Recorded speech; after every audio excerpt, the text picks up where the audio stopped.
Hi guys, hi everyone. Guys, grabe jud karon na ako nakita ang kanhi bitang prod nila ni Inigo ni Maymay. Kamusta day ni? Kung di ba di ko updated. Nakita na nako siya sa TikTok kay daghay ning gawas. Kay di ba naa sila sa Bohol ni Maymay.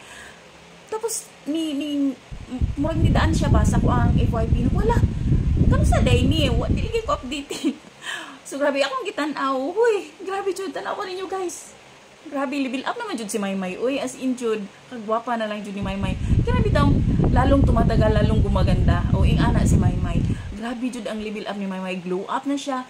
Tapos, grabe no, pangmodelo jud si Maymay ay. Kanang Filipina beauty bitaw siya. Pinay beauty siya. Pero, di ka magsawa siyang nawong. No? Kanang dugay ni mong tanaw siya. Nagkagwapa nga, nagkagwapa. Unya, long leg pa jud. Ano ba? Grabe niya. Ay, makaingon lagi ko. Sana all na lang. Wow, makawaw ka na lang kay Maymay. Grabe sila ni Inigo Pascual, no?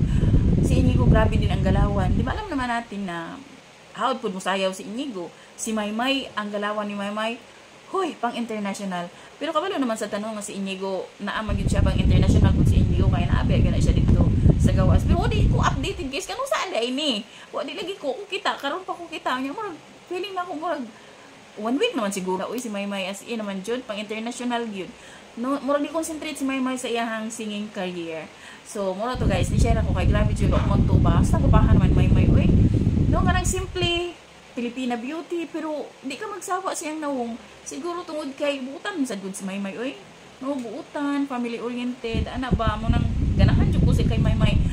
Since patong baby days jud nila, no, ganahan kay ko, especially ang Mayward. Sayang lang nag-separate ways silang duha. So, kato lang guys. Thank you for watching. Bye.